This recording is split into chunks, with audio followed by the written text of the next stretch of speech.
Assalamualaikum warahmatullahi wabarakatuh. Kembali lagi bareng Bang Joy di channel Situs Misteri. Terima kasih buat teman-teman semua yang sudah mengklik video ini. Semoga teman-teman selalu sehat walafiat, dimudahkan rezekinya, dan dimudahkan segala urusannya. Untuk kali ini, saya akan melanjutkan sebuah cerita yang diambil dari Twitter, dari tulisannya Diuseta.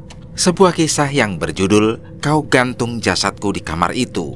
Sebelum kita lanjut ke ceritanya, tekan dulu tombol like video ini, jangan lupa subscribe dan aktifkan lonceng notifikasinya agar kalian tidak ketinggalan cerita seram dari Bang Joy. Oke, seperti apa untuk kisah kali ini? Langsung saja kita masuk ke ceritanya.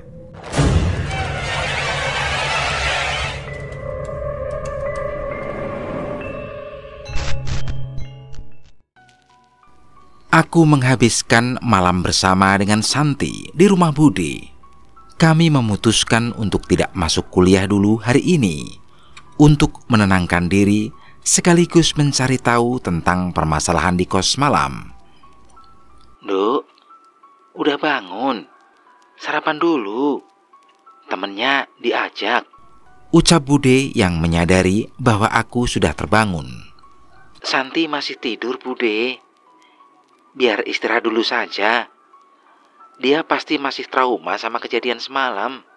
Coba ceritakan sama Bude. Sebenarnya ada apa? Sampai kalian lewat tengah malam maksa untuk tidur di sini. Aku memang belum menceritakan kepada Bude tentang apa yang terjadi. Semalam Bude melihatku dan Santi datang dengan wajah yang pucat kelelahan, sehingga Bude menyuruh kami untuk segera beristirahat. Ini pertama kalinya Kinan melihat makhluk halus, Bude. Ucapku sambil mengusap-ngusap bahuku, karena merinding setiap mengingat kejadian semalam. Mendengar perkataanku, Bude menghentikan kegiatannya dan mengambil kursi untuk duduk di hadapanku. Makhluk halus? Kamu yakin? Aku mengangguk dan menceritakan semua kejadian semalam kepada Bude. Mulai dari pemadaman listrik, kemunculan kaki manusia yang melangkah tanpa badan, sosok yang tergantung di kamar belakang, hingga Santi yang kesurupan oleh sosok yang menyerupai kuntilanak itu. Aku melihat ekspresi wajah Bude yang ikut merinding mendengar ceritaku. Namun ia mulai tenang saat aku bercerita. Ada beberapa pemuda yang membantu kami. Sekarang mas-mas itu kemana? Mereka membantu melapor ke Pak RT dan mencari tahu ke ibu kos dulu. Mungkin habis ini aku mau nyusul mereka. Santi biar istirahat di sini dulu. Boleh, Bude? Ya udah, nggak apa-apa. Kamu jangan buru-buru. Istirahat saja dulu. Nggak bisa, Bude. Aku harus ceritain ini semua. Takutnya bahaya juga buat anak-anak kos yang lain. Memang benar. Walaupun takut, aku lebih khawatir dengan Mbak Rini dan yang lain. Aku takut malam ini makhluk itu muncul lagi saat mereka bertiga ada di kos. Jam 11 siang, aku berpamitan pada Santi dan memintanya untuk beristirahat. Wajahnya masih terlihat pucat dan lemah. Hati-hati, Kinan. Kalau masalah di kos belum jelas, jangan tidur di sana. Ucap Santi. Aku mengangguk dan menenangkan dia. Kamu berangkat naik apa, Kinan? Tanya Bude menghampiri kami. Dijemput Lintang, Bude. Biar ada yang nemenin. Ucapku. Aku sudah pernah bercerita tentang Lintang kepada Bude. Jadi dia cukup tenang saat aku ada yang menemani. Kami janjian ketemu di salah satu minimarket yang ada di depan kompleks, agar ia tidak repot mencari jalan masuk ke rumah Bude. Ya sudah, pokoknya ada apa-apa bilang Bude ya. Jangan sampai ibumu khawatir. Iya, Bude. Kinan pamit. Setelah berjalan kaki selama beberapa menit, aku sudah melihat Lintang menunggu di depan minimarket dengan motor bebek kebanggaannya. Sorry, nunggu lama ya? Ucapku.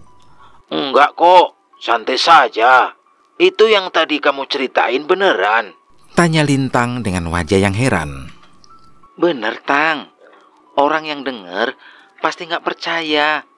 Ada sesuatu di rumah itu yang nggak beres. Jawabku. Kalau gitu pindah kos aja.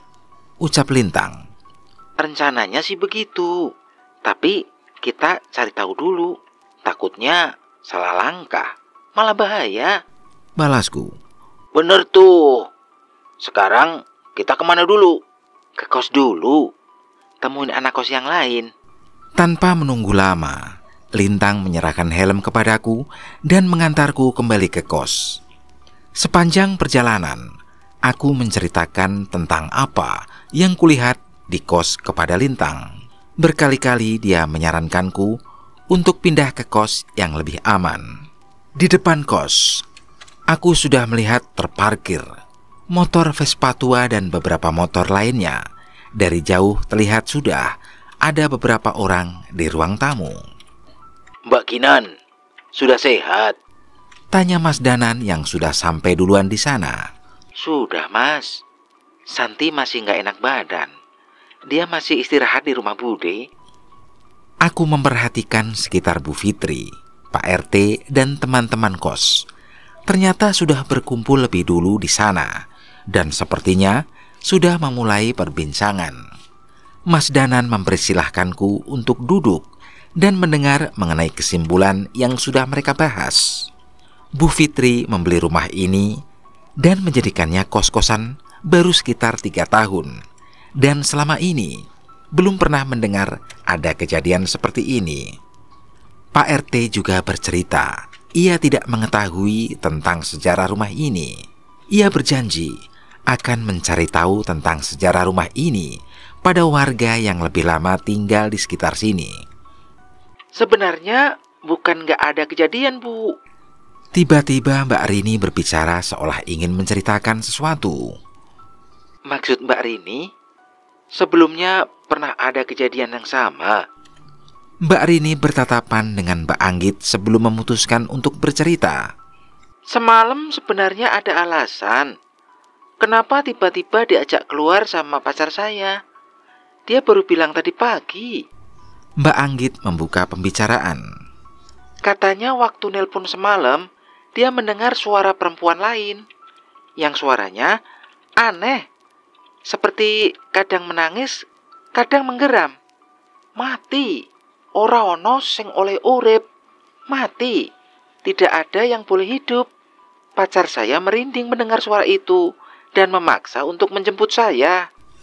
Mendengar cerita itu, seketika bulu kuduku berdiri. Beruntung pacar Mbak Anggit segera tanggap dengan situasi semalam. Pernah juga ada yang datang ke rumah ini, seorang nenek. Saat itu hanya ada saya dan Ratna. Dia datang ke tempat ini katanya, mau menemui cucunya yang bernama Nilam. Namun karena di rumah ini tidak ada yang namanya Nilam, akhirnya kita meminta nenek itu untuk pergi. Dan malam setelahnya terdengar suara perempuan nangis dari kamar belakang. Kami semua terdiam mendengar cerita itu. Sebagian dari kami berpikir, apakah kejadian itu ada hubungannya dengan kejadianku semalam? Kalau itu namanya Mbah Sarmi. Dia memang sudah agak pikun. Tiap hari dia mencari anaknya yang bernama Nilam. Padahal kami warga desa tahu bahwa Mbah Sarmi dan almarhum suaminya tidak pernah punya anak. Ucap Pak RT. Tapi Pak, Mbah Sarmi sudah lama tinggal di daerah sini. Apa dia tahu tentang rumah ini? Tanya Mas Danan. Mungkin. Tapi dia sudah lama pikun. Saya sangsi, dia punya informasi yang cukup. Malah kadang omongannya ngawur. Tambah Pak RT. Entah mengapa, aku merasa mendapat firasat bahwa aku harus menemui seseorang bernama Mbah Sarmi itu. Rumahnya jauh dari sini, Pak. Tanyaku. Paling 100 meter. Rumahnya paling tua sendiri. Beliau tinggal sendiri. Tapi ada tetangga yang merawat Mbah Sarmi. Jelas Pak RT. Aku pun mengajak Lintang untuk mengecek ke sana. Mas Danan dan Mas Cahyo sepertinya memiliki firasat yang sama sehingga memutuskan untuk ikut. Bu Fitri meminta maaf atas permasalahan yang terjadi di kosnya. Kami tahu semua ini bukan salah beliau, tapi mau tidak mau, kami harus mencari tempat yang aman terlebih dahulu sebelum memutuskan melanjutkan tinggal di kos ini atau pindah. Bu Fitri, Tenang saja. Setelah permasalahan ini selesai, rumah ini akan kembali nyaman untuk ditinggali. ucap Mas Cahyo. Memang bisa, Mas. Apa Masnya sudah tahu masalahnya? Tanya Bu Fitri. Penyebabnya belum tahu. Tapi kami sudah tahu kalau makhluk yang tergantung di kamar belakang itu mati dengan tidak wajar. Kematiannya ada hubungannya dengan santet. Balas Mas Cahyo. Aku dan Lintang menuju sebuah rumah tua, diiringi suara mesin motor Vespa tua yang suaranya terdengar hingga ujung jalan. Terlihat seorang wanita tua sedang sibuk membersihkan halaman rumah dari daun-daun kering yang berserakan. Kula nuwun. Permisi. Aku mencoba memanggil Mbok Sarmi dari depan halaman, berharap ia akan menengokku. Nggih, sinten nggih? Siapa ya? Mbok Sarmi mendekati kami sambil mengamati wajah kami satu persatu. Saya Kinan, Mbah. Ini teman saya Lintang. Yang di belakang Mas Danan sama Mas Cahyo. Kami pingin ngobrol-ngobrol sama Mbah. Ucapku. Mbah Sarmi yang sudah cukup tua dan sedikit bungkuk terlihat bingung. Ia menoleh ke rumahnya dan kembali menatap kami. Tapi rumah Mbah jelek, berantakan. Mbah juga nggak punya suguhan apa-apa. Balas Mbah Sarmi. Ora Mbah. Omahe Mbah Sarmi apik kok. Enek wit pisange. Seneng aku. Enggak Mbah. Rumahnya Mbah Sarmi bagus kok. Ada pohon pisangnya. Seneng aku. Tiba-tiba Mas Cahyo menimpali perbincanganku. Aku tahu maksudnya agar Mbah Sarmi tidak merasa canggung. Ya wis, masuk Nduk. Mbah buatin minum ya. Ucapnya sambil memalingkan badan dan berjalan dengan tertatih. Saya bantuin ya Mbah. Ucap Mas Cahyo yang segera ikut nyelonong ke bagian belakang rumah. Sementara kami menunggu di teras rumah yang terdapat kursi bambu yang sudah cukup tua. Mbah cuma ada teh sama pisang. Dimakan ya. Ucap Simbah. Entah mengapa, aku merasa terharu melihat momen ini. Sudah bertahun-tahun aku tinggal di ibu kota. Hampir seumur hidup tidak pernah ada satu orang pun yang menyambut orang asing sampai tanpa curiga seperti ini. Wah, mengko gentenan tak gawake pisang saka kampungku. Oh enak Mbah. Mbah, nanti gantian aku yang bawakan pisang ya dari kampungku. Enak Mbah. Ucap Mas Cahyo yang mencoba sok akrab dengan Mbok Sarmi sambil membuka kulit pisang yang disuguhkan. Melihat tingkah Mas Cahyo, Mbak Sarmi pun mulai tersenyum. Ngapunten, tolong teman saya dimaafin ya Mbah. Kelakuannya memang begitu. Kalau udah lihat pisang, matanya langsung berubah jadi mata kera. Ucap Mas Danan. Tiba-tiba suasana di rumah ini menjadi nyaman dengan keberadaan Mas Danan dan Cahyo. Bahkan kami sempat lupa dengan tujuan kami ke sini. Ngapunten Mbak Sarmi, sebenarnya ada yang ingin kami tanyakan. Lintang mencoba membantu untuk membuka pembicaraan. Namun bukannya menjawab, Mbak Sarmi malah berdiri dan masuk ke rumah meninggalkan kami. Kami menunggu cukup lama, namun Mbak Sarmi belum kunjung keluar juga. Bukannya gelisah, Mas Cahyo tiba-tiba malah meninggalkan kami dan mengambil sapu lidi di kebun dan melanjutkan pekerjaan Mbak Sarmi membersihkan rumput kering. Mas, gimana? Apa kita panggil aja? Tanyaku pada Mas Danan dan Lintang. Nggak usah. Mbak Sarmi sudah mengerti maksud kita. Walaupun penampilannya begitu, sebenarnya Mbah bukan orang biasa loh. ucap Mas Danan. Aku tidak mengerti apa yang dimaksud olehnya, tapi memang cukup aneh melihat mereka berdua bisa cepat merasa akrab dengan Mbah Sarmi sebelum banyak berbicara. Setelah beberapa lama, akhirnya terdengar suara langkah kaki Mbah Sarmi dengan suara kaleng.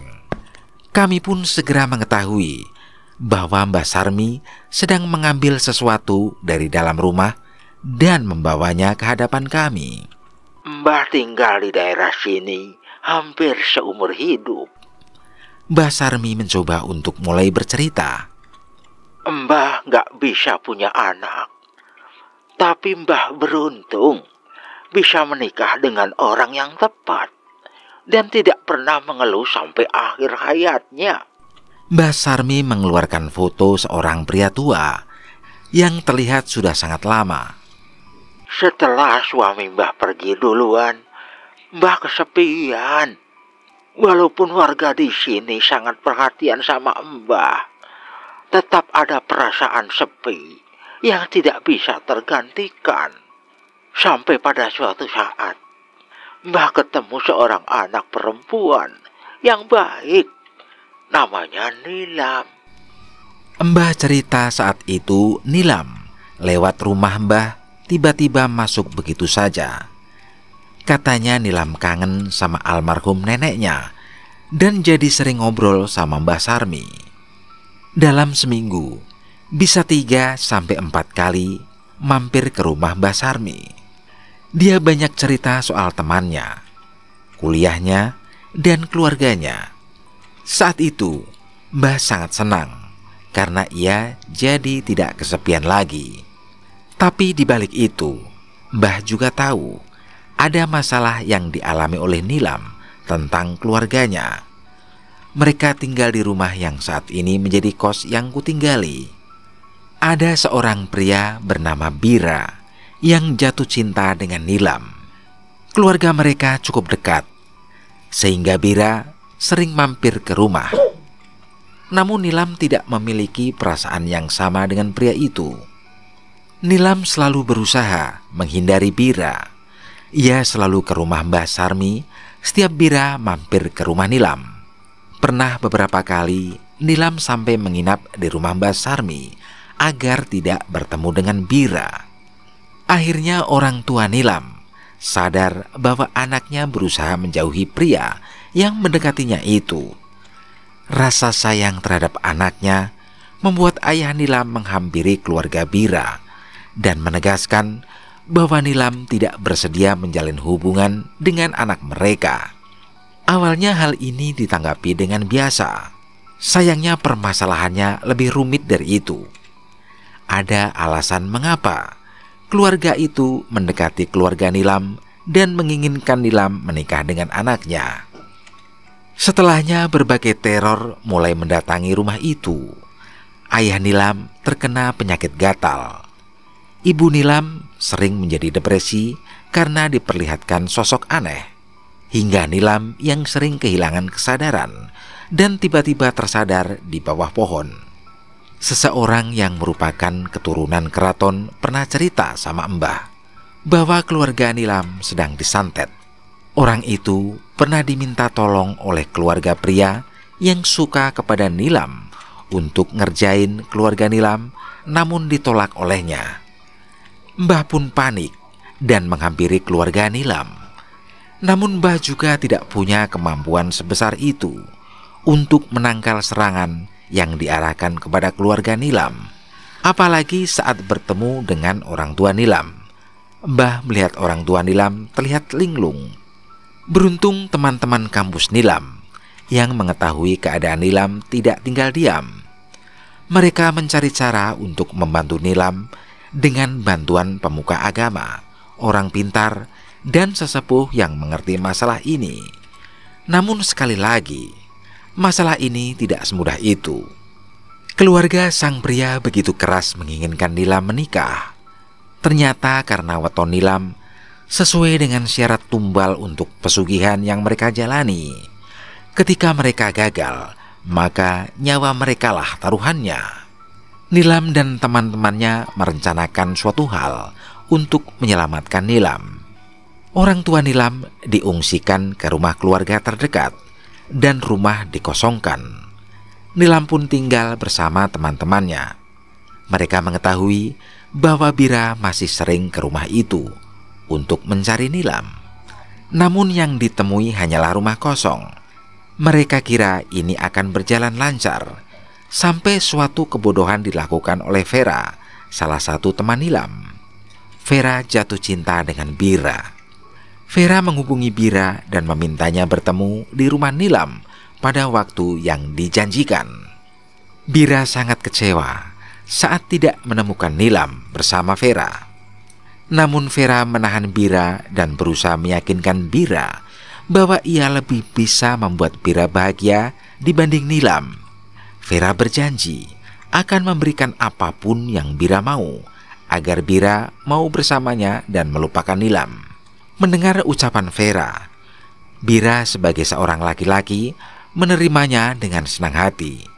Di rumah itu juga Bira meminta Vera untuk melayani nafsunya.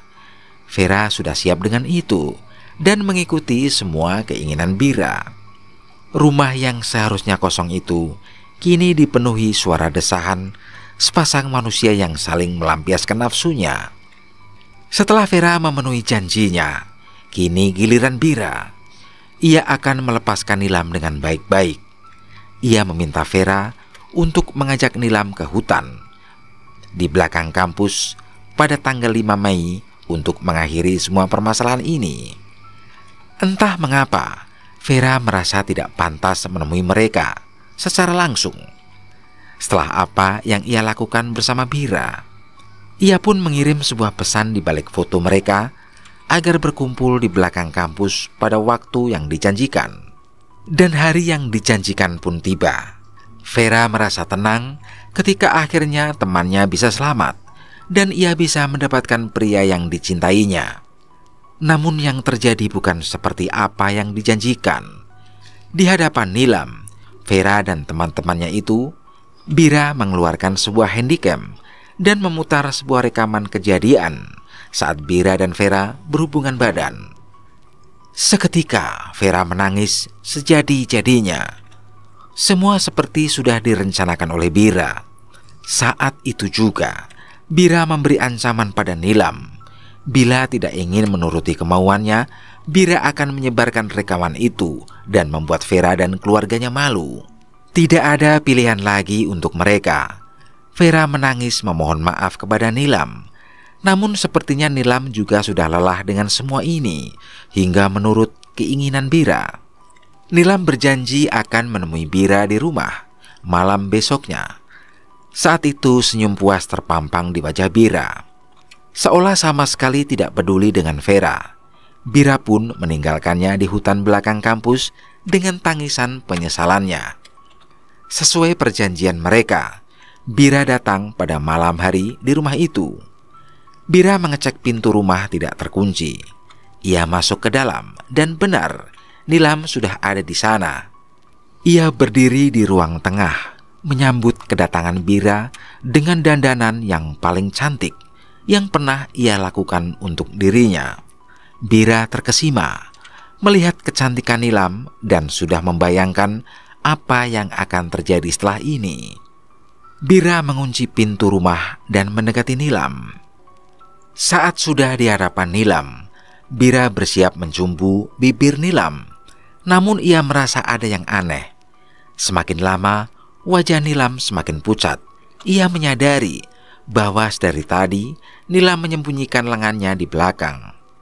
Rupanya, tepat saat kedatangan Bira ke rumah, Nilam segera mengiris pergelangan tangannya untuk mengakhiri hidupnya. Ia tidak sudi bila harus dimiliki oleh seseorang seperti Bira. Tak beberapa lama, tubuh Nilam terjatuh dan nafasnya menghilang bersama dengan kesadarannya. Bira merasa kesal dan panik melihat hal itu. Namun kekagumannya akan kecantikan Nilam belum memudar, bahkan saat nyawa Nilam tidak lagi bersatu dengan jasadnya. Seolah masih termakan oleh nafsu, Bira yang gelap mata menyetubuhi jasad Nilam yang sudah tidak bernyawa. Sebuah penghinaan yang keji yang bisa diberikan ke jasad seorang manusia. Setelah sadar dengan apa yang dilakukannya, Bira berusaha menghilangkan barang bukti dengan membersihkan bercak darah yang berceceran. Setelahnya, ia menggantung jasad Nilam di kamar belakang dan meninggalkannya begitu saja tanpa ada satupun orang yang mengetahui tentang keadaan Nilam. Vera keluar dari kampus dan menghilang setelah kejadian di hutan belakang kampus. Ia tidak berani menunjukkan wajahnya di hadapan teman-temannya lagi. Teman Vera yang lainnya menganggap Nilam sudah bersama Bira dan tidak bisa berbuat apa-apa lagi. Berbulan-bulan rumah itu kosong dengan jasad Nilam yang masih tergantung. Warga sempat mencium bau busuk, namun tidak menyangka bahwa itu adalah jasad manusia. Sampai akhirnya orang tua Nilam yang khawatir dengan keadaan Nilam pulang dan menemukan jasad Nilam tergantung di kamar. Orang tua Bira mengancam orang tua Nilam agar tidak melakukan autopsi karena mereka pasti bisa menemukan sisa-sisa perbuatan Bira di tubuhnya, hingga akhirnya Nilam dikuburkan tanpa melibatkan warga sekitar. Tidak kuat dengan kenangan pahit itu, orang tua Nilam pun menjual rumah itu dan mereka pindah keluar pulau agar bisa melupakan kepedihan tentang Nilam dan menghindari serangan-serangan ilmu hitam yang pernah dikirimkan keluarga Bira. Selang 1 tahun tidak terdengar kabar dari Bira dan keluarganya. Beberapa orang pintar yang mengenalnya mendengar kabar bahwa mereka sekeluarga mati mengenaskan karena penyakit sesak nafas dan sesuatu yang membuat kulitnya melepuh dan gatal hingga tidak ada orang yang ingin mendekatinya. Kisah Nilam berhenti sampai di sini, hingga tidak ada yang mengetahui tentang kematiannya. Aku mengambil tisu dari tasku dan mengusapkan pada mata Mbak Sarmi yang sudah dibasahi oleh tetesan air mata. Berarti waktu itu Mbak Sarmi mampir ke rumah dan ketemu Mbak Rini untuk melihat Nilam ya? Ucap Mas Danan. Iya Mas, waktu itu Nilam nangis. Tapi Mbah nggak bisa apa-apa selain mendoakan dan menengok dia, jawab Mbah Sarmi.